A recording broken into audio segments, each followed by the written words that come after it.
The air is heavier than it should be in the courtroom. Perhaps it's the silence.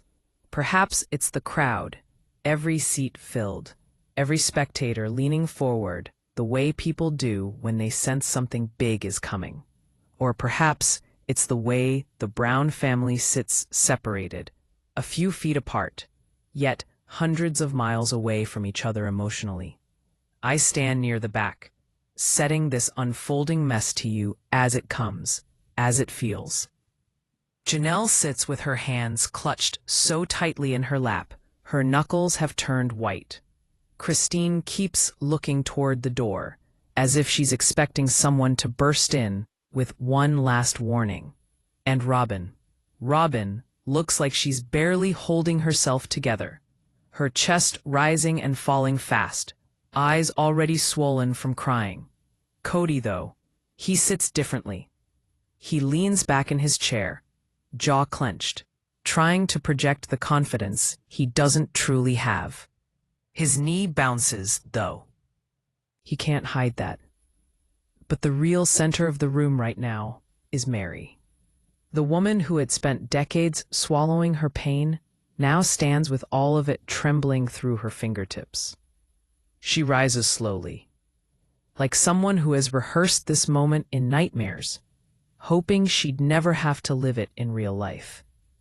She holds a single folder, a thin, worn one, like she's opened it 1,000 times and hated everything inside it each time she did. The judge clears his throat. Mrs. Brown, you may begin your statement. For a moment, Meri doesn't move. She closes her eyes, just breathing, steadying herself. When she finally speaks, her voice is soft, barely there. This isn't what I wanted. Any of this. Her fingers tighten around the folder. But I can't be silent anymore. Kody turns to her instantly. Your Honor, I'd like to. Mr. Brown, the judge snaps. You will speak only when spoken to. A murmur runs through the room. Cameras, court approved, stay fixed, capturing every twitch of their faces. And yet, it feels like the entire world is holding its breath along with us. Meri steps forward. The microphone catches the crack in her voice. For years, I believed I was protecting a family. I believed I was protecting our children. I believed that loyalty would be enough. She swallows hard, but loyalty is exactly what destroyed me. She opens the folder, hands shaking. Papers rustle. A small photograph slips out and falls face down on the table beside her, and she stares at it for a long moment before picking it up and turning it over. Whatever she sees in the picture pulls tears into her eyes immediately. Robyn shifts uncomfortably and whispers something to Kody. He says nothing. He doesn't even blink. Meri raises her chin. Your Honor, the documents I am presenting today are not about jealousy. They are not about bitterness nor revenge. They are about manipulation, emotional control, and a betrayal so deep it affected me legally, financially, and personally for years. A few in the courtroom gasp, but the judge remains stone-faced. Continue, Mrs. Brown. She lays the photo gently alongside the microphone. In 2014, she says, her voice steadier now, I was asked to sign a set of papers. I was told those documents were simply to help the family, so that Kody could legally adopt Robyn's children. I believed him, I believed her, and I believed that it was the right thing to do. Christine looks down at her hands.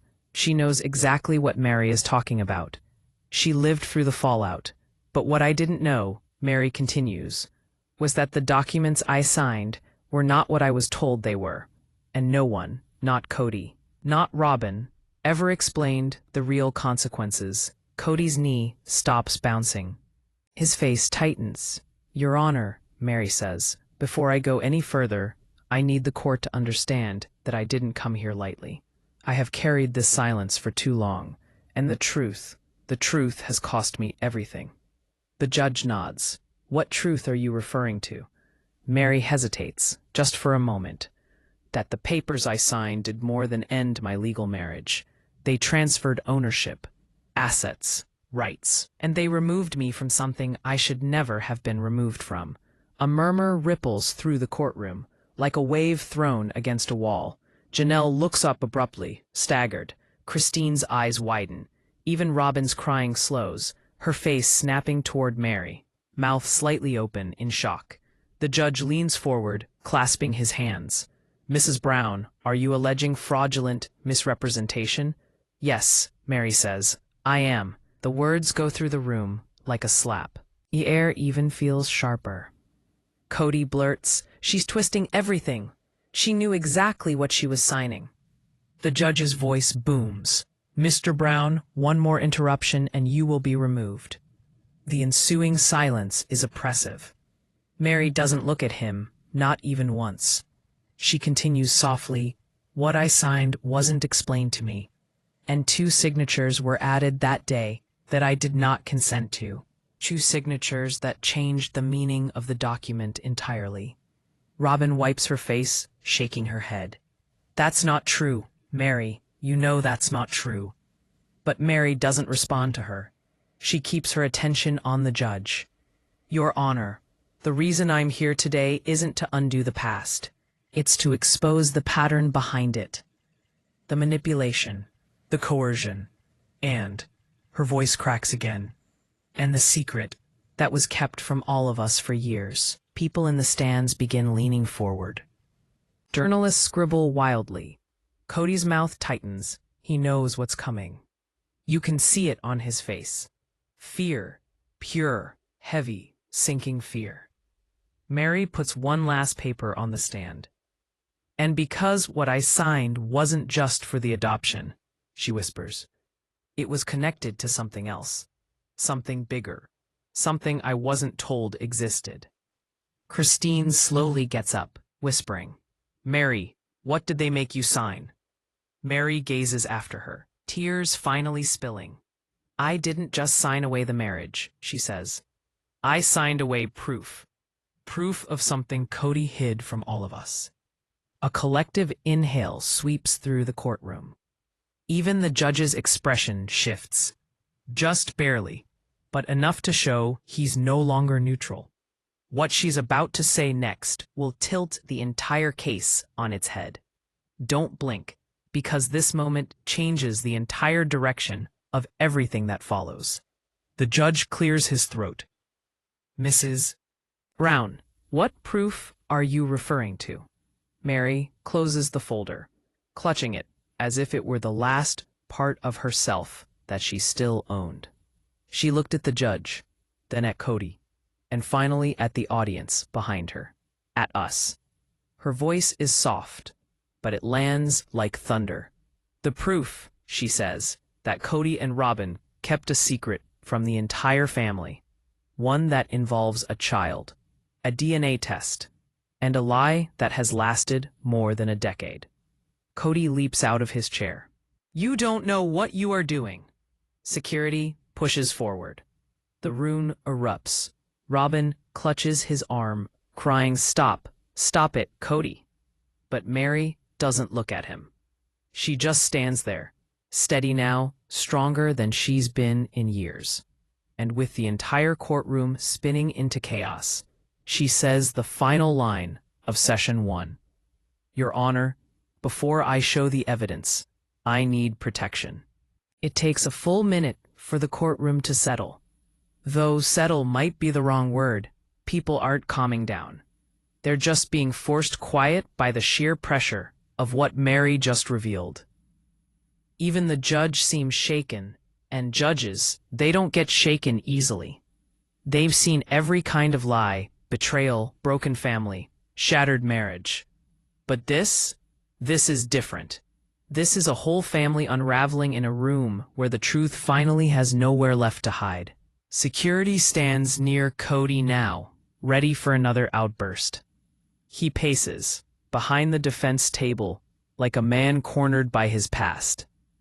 Robyn clings to his sleeve, her eyes swollen, her lips trembling, like she already knows the rest of today will destroy something she spent years protecting. Christine leans forward, arms on her knees, eyes on Meri with a mixture of fear and anger. Fear about what's coming, anger that it was hidden at all.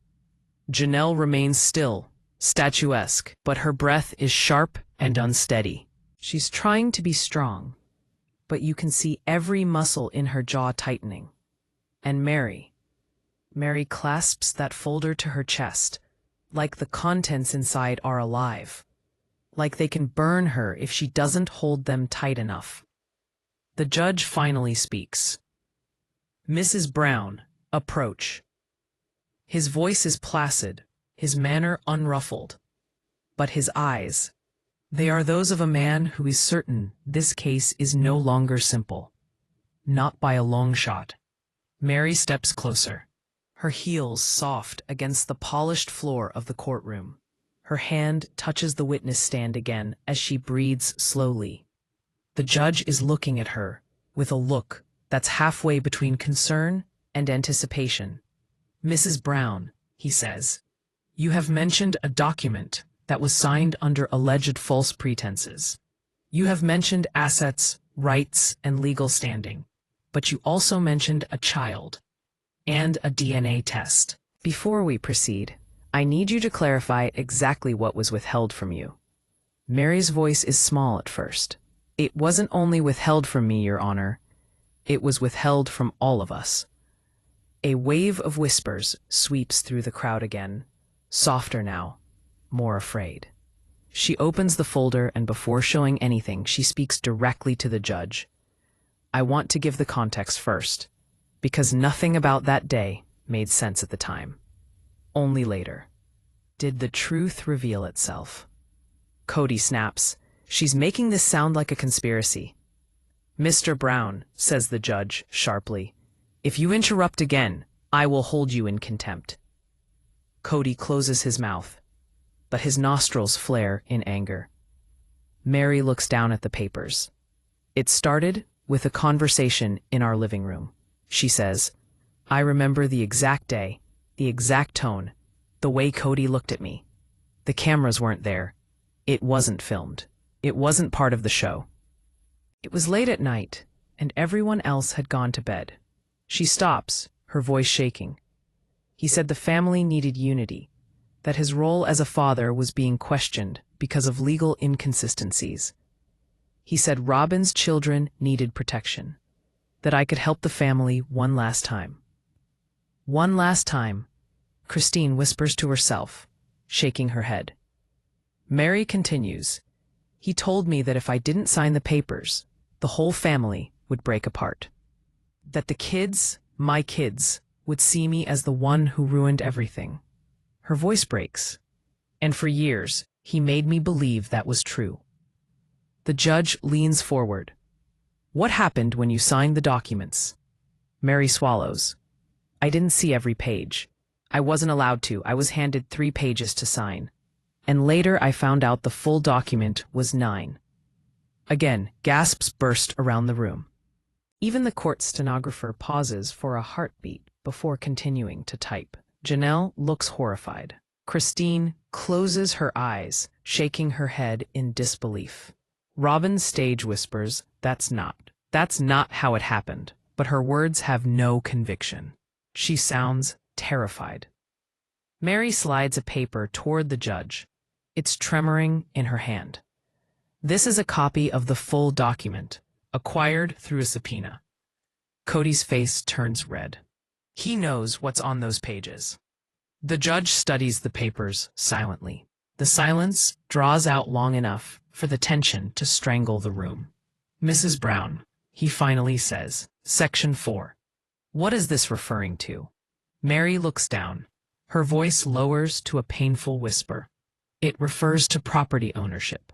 Specifically, ownership tied to a child, not publicly acknowledged at the time. The judge looks up abruptly. And this child? Meri hesitates. Kody stands again, too quickly. You can't do this. You cannot drag children into this. Mr. Brown. The judge bangs his gavel. Security steps closer.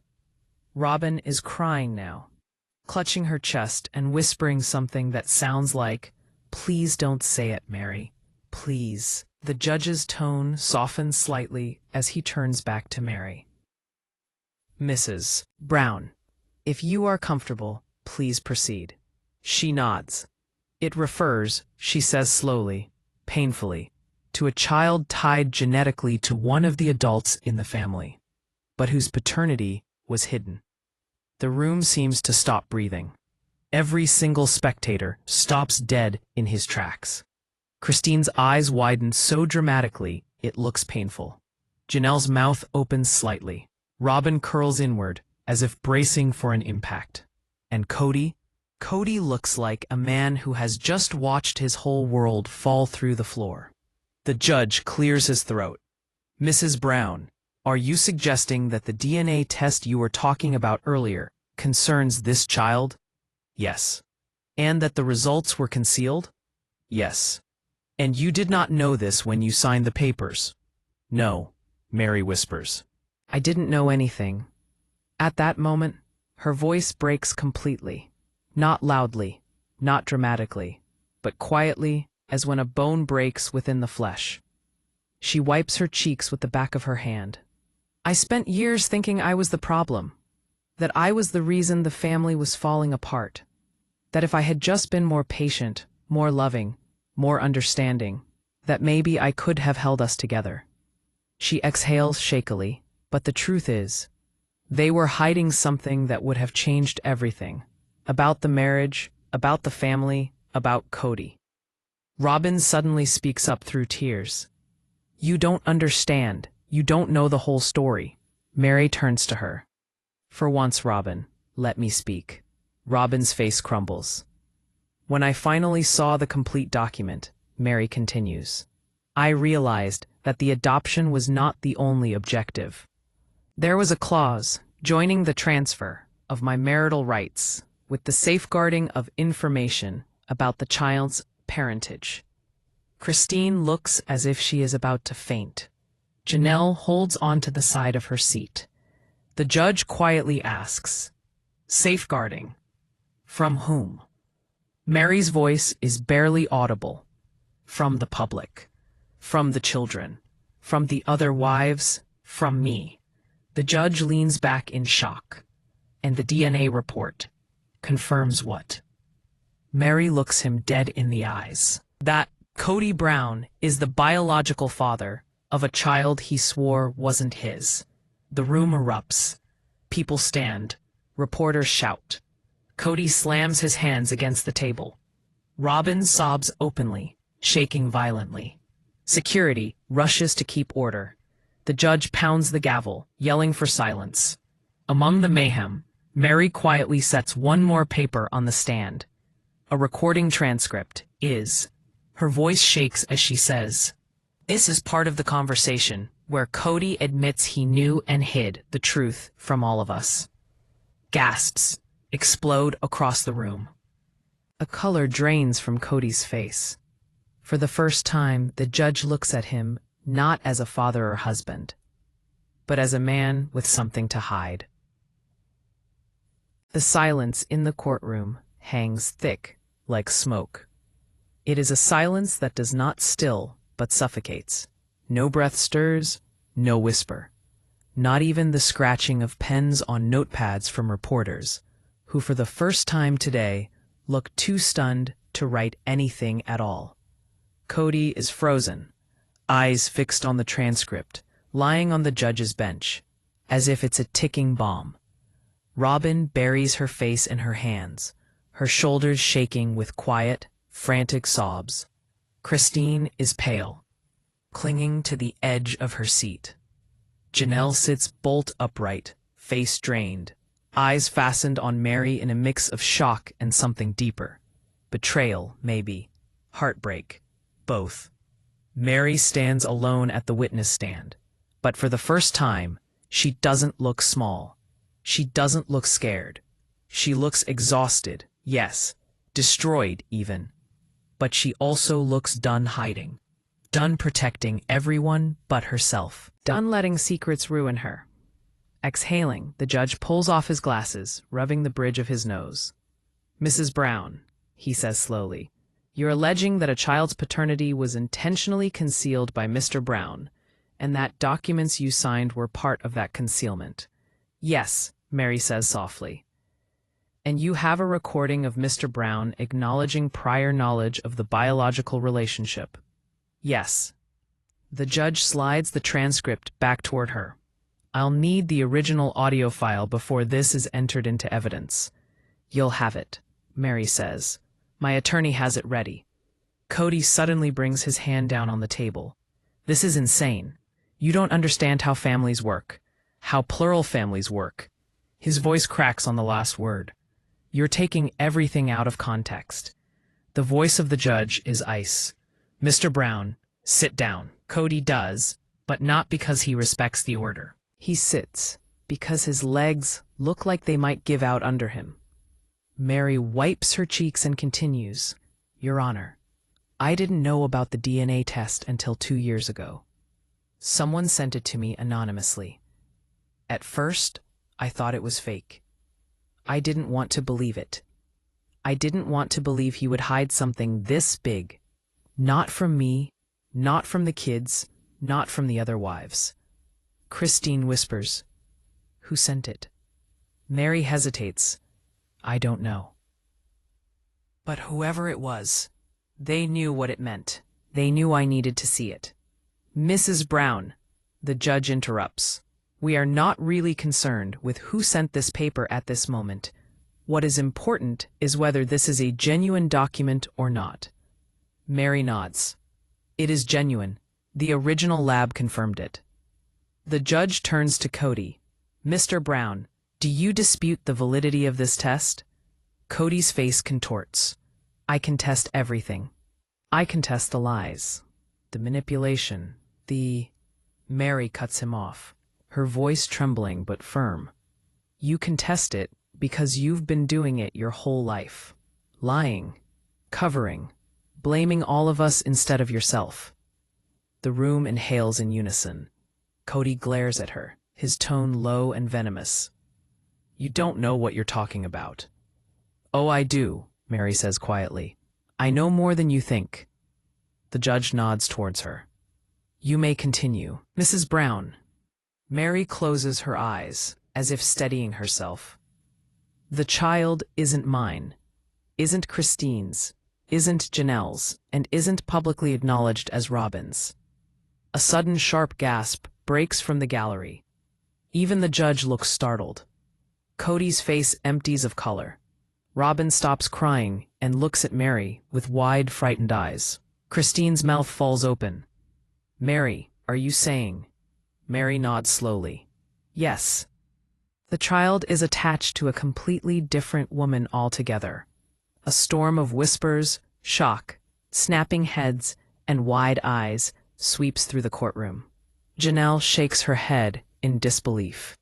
"Kody, what did you do?"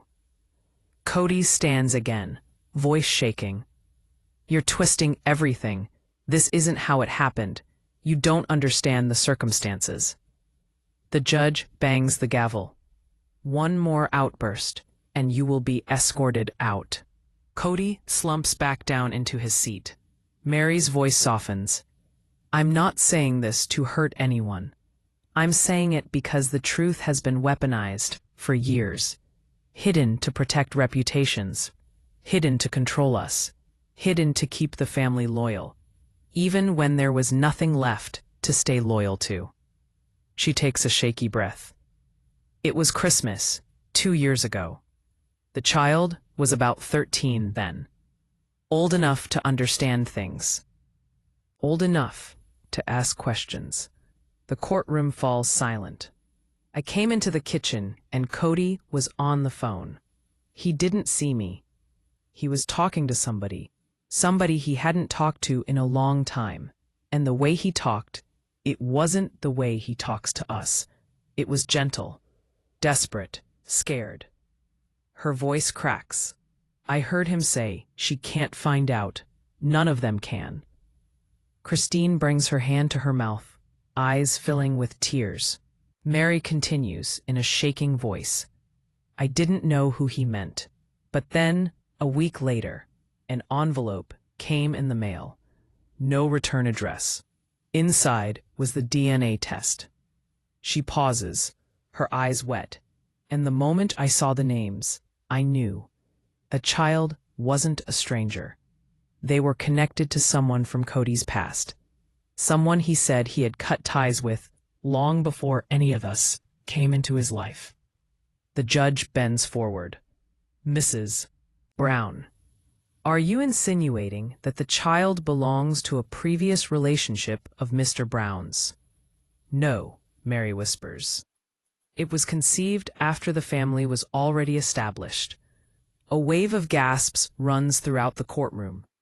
Christine bursts into tears. Janelle shakes her head, incredulous. Robyn lets out a painful, guttural sob. Kody. Kody has the look of a man who's been punched in the soul. The judge's voice lowers. Mr. Brown, would you like to reply? Kody regards Meri with the icy glare that could shatter glass. You had no right to bring this up. Meri replies softly. You had no right to hide it. Kody's chest rises and falls rapidly. His anger isn't loud anymore. It's quiet, simmering, dangerous. The judge breaks in. This court will not tolerate intimidation. Mr. Brown, sit back and listen while Mrs. Brown finishes. Meri nods gratefully. The child's mother, she says, was a person who trusted him. A person who believed that he would take responsibility. But instead, he buried it, paid her off, hid the truth from every single one of us. Christine whispers, you cheated? The pain in her voice breaks the room. Janelle's face crumples. All those years you lectured us about loyalty.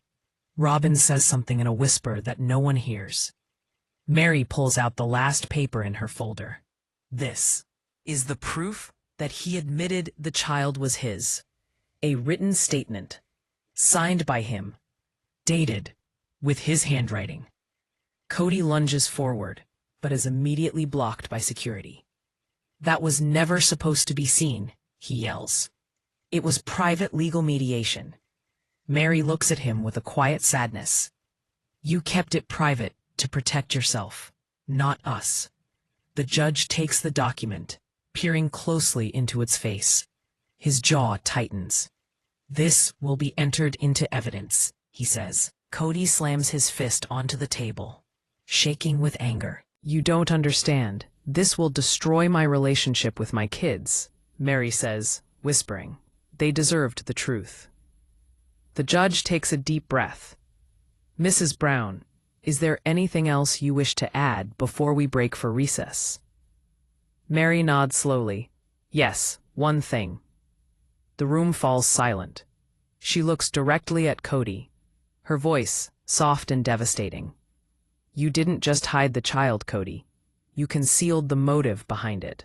Kody's face twists. The judge asks, and what reason is that? Meri steps back from the microphone. Because even saying it hurts. She closes her eyes. When she opens them, they're full of tears, but steady. Kody hid the child because the truth would have exposed a betrayal so deep, it would have ended the family long before we ever fell apart. The judge asks quietly, and what betrayal is that, Mrs. Brown? Meri looks at him, then at Christine, then at Janelle, and finally at Robyn, who looks like she already knows the answer. The room falls silent. A moment session 4 gets underway. The courtroom feels different, darker, heavier, like everyone already senses the truth creeping closer. Even the ceiling lights seem dimmer, as though the room itself is bracing for whatever is coming. Robyn sits rigid, her hands clasped so tightly that her knuckles have turned white. Kody tries to project calm confidence, but his left foot taps the floor in a restless rhythm. Christine and Janelle whisper to each other, hardly breathing, and Meri, she's silent, staring ahead like she's rehearsing the next 1,000 seconds of her life. Judge Harper clears his throat. Meri Brown, please return to the stand. She rises slowly, her face pale but determined. The bailiff moves aside, and Meri places her hand on the witness stand once again. This time, she doesn't appear to be afraid. This time, she looks ready. Robyn leans forward. Your Honor, I just want to say. But Harper raises a hand before she can finish. Mrs. Brown will speak without interruption. Meri takes a deep breath. I'm here to clarify what happened the night Kody disappeared for 14 hours. Because that night is the root of all of this. The whole room moves. Even the gallery has stopped whispering. This, she continues, is the moment everything broke. Long before lawyers, long before courtrooms, long before we ever admitted it to each other. Kody leans back, his jaw clenched, looking at Meri like he's begging her not to continue, but she does. She starts describing the house that night. The dark kitchen light, the sound of Christine crying behind her bedroom door. The tension so thick, it felt like smoke. Kody was supposed to come home hours earlier, and none of the wives knew where he was. At least, not openly. Christine checked her phone every 5 minutes, Meri says. Janelle kept pacing from the hall to the front door, looking out the window like maybe she'd see headlights. And Robyn? She acted worried, but she knew exactly where he was. Robyn's head jerks up. That's not true. Meri looks straight at her. You called him, Robyn. You told him not to come home. You told him you needed him because you were falling apart. Robyn's mouth opens, closes, then opens again, like a fish pulled into dry air. That night, Meri says, her voice trembling now, was when he chose, and he didn't choose us. A soft gasp ripples through the courtroom. But it wasn't just about emotional betrayal. She addresses the judge. Your Honor, it was about money, control, isolation. Robyn suddenly stands. Your Honor, that is a lie. Kody came because I was having a panic attack. Judge Harper brings the gavel down so hard, the sound reverberates. Mrs. Brown, sit down. Now. Robyn drops back into her seat. If you speak out of turn again, I will remove you. Kody sinks down, face red. Meri wipes her eyes. I'm not telling this to hurt anybody. I'm telling it because for years we hid it. For years we pretended it wasn't happening. But that night was the moment Kody and Robyn created a home for just themselves and left us outside. A quiet, heavy silence fills the air. She starts to describe it, the moment the front door opened, 13 hours after anyone had seen Kody. He walked in like nothing happened. No apology, no explanation. Her voice cracks. He looked at Christine's tears and Janelle's red eyes and my shaking hands, and he shrugged. Robyn closes her eyes like she already knows where this is going. He said, we needed to get used to the new normal. And that phrase, new normal, was the beginning of our lives falling apart. Christine wipes away tears quietly. Janelle pats her shoulder. Meri continues to describe the arguments, the distance, the way the nights became silent and the mornings became battles. She describes how Kody began prioritizing Robyn financially, emotionally, spiritually, how decisions were no longer family decisions, but rulings made behind closed doors between two people. Then she says something that makes the room ice cold. But what hurt the most wasn't what happened to us. It was what happened to the kids. The gallery collectively stiffens. Kody stopped visiting. He stopped calling. Holidays went silent. Birthdays went ignored. Our children he raised, became strangers to him. Kody shoots forward in his chair. That's enough, Meri. She turns to face him directly. No, Kody, enough was 12 years ago. This is honesty. He looks away. And there's something else, Meri adds.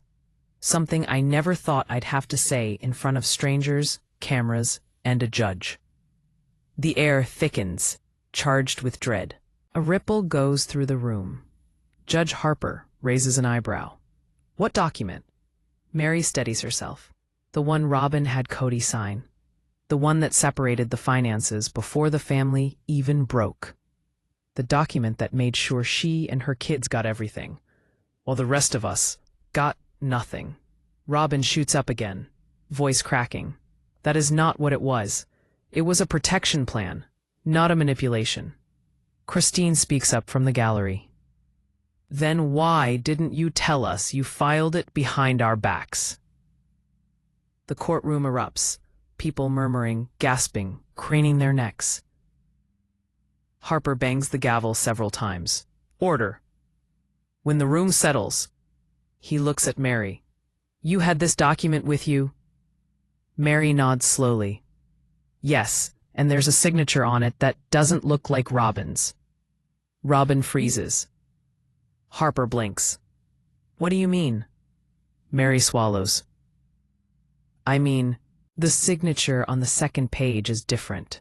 Different slant, different pressure, different handwriting altogether.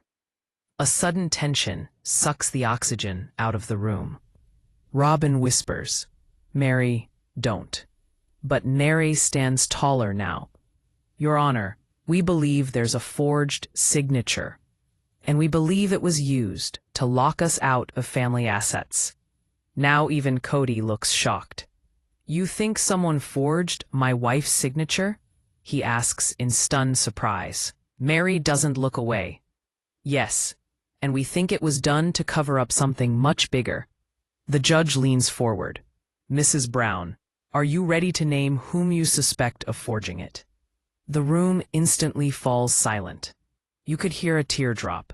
Meri looks at Kody, then at Robyn, then back at the judge. She opens her mouth. The tension snaps like a wire. Everybody sits forward at once. Kody whispers, What do you find? Robyn whispers, Please no. Christine covers her mouth. Janelle squeezes her eyes shut.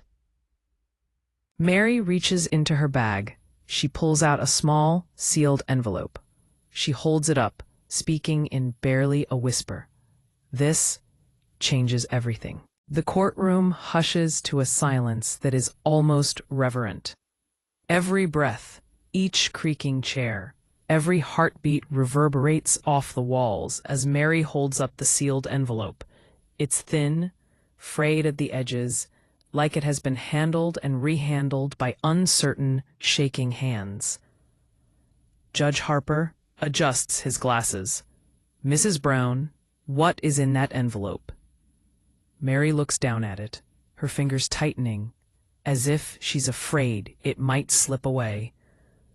This envelope holds the truth about the forged signature, but it also contains something far more important.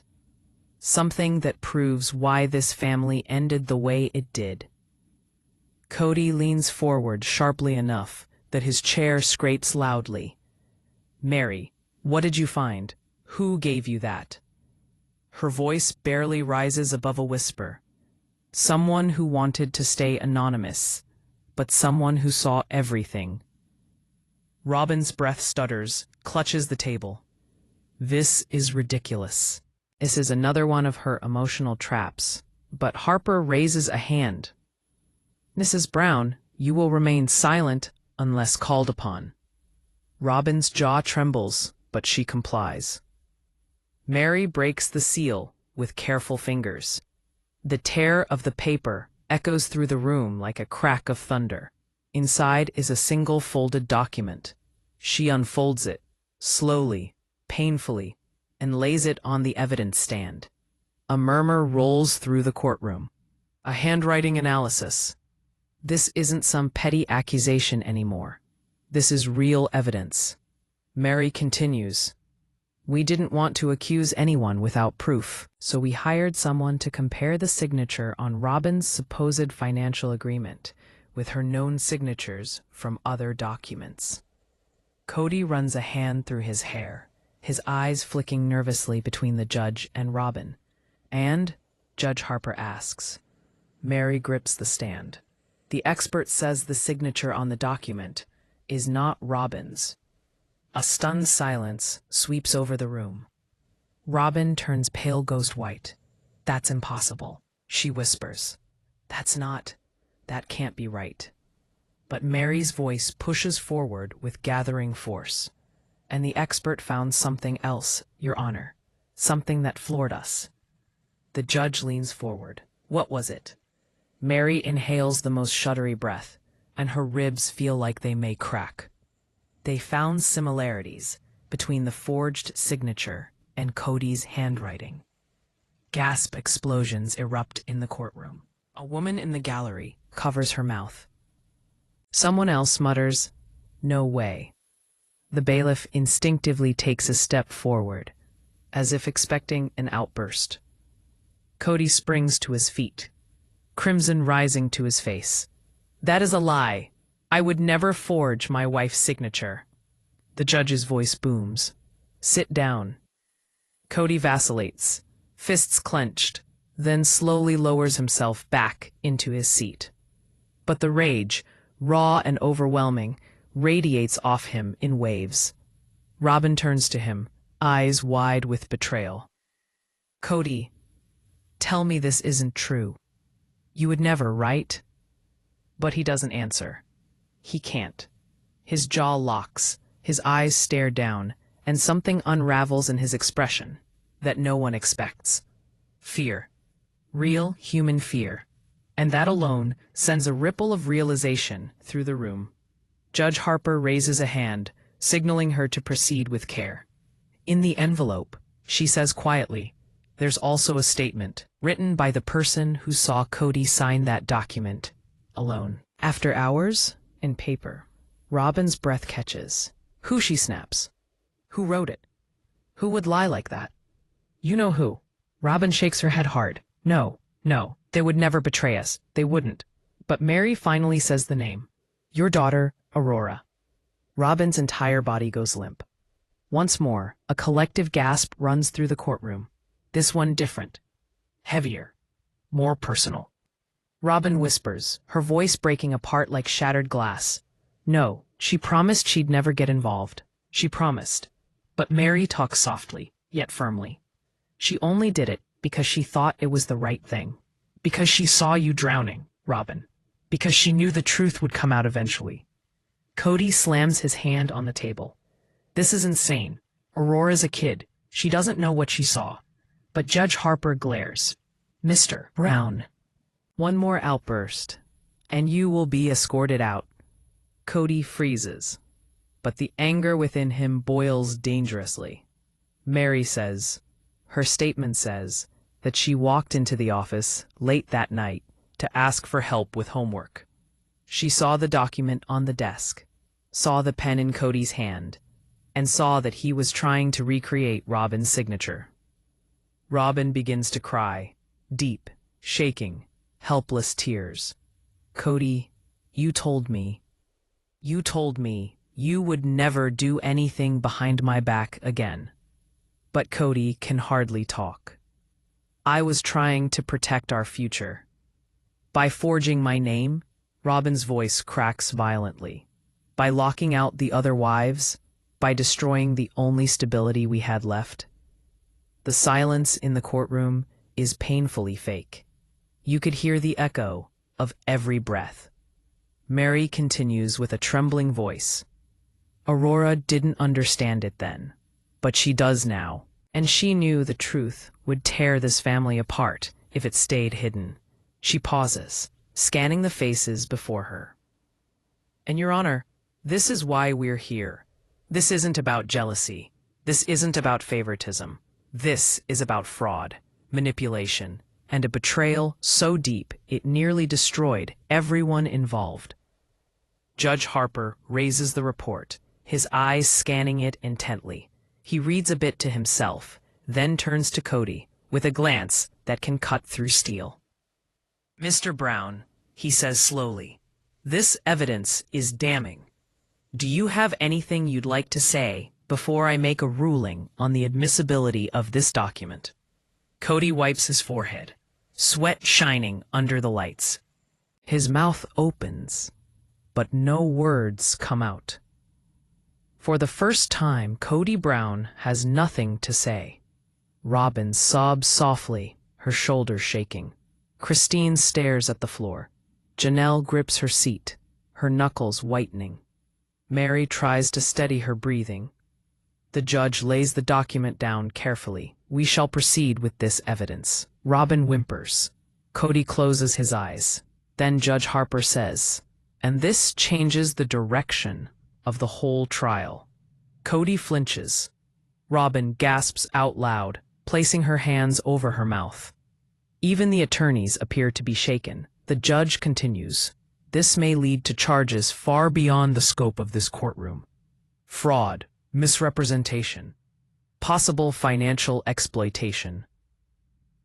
The courtroom erupts. Whispers, gasps, people leaning forward in disbelief. The judge bangs his gavel again. Order. Everyone quiets instantly. He turns back to Meri. Brown, is there anything else the court should know before we recess? Meri hesitates. Her eyes flick toward Kody, then to Robyn, then seal it in an envelope.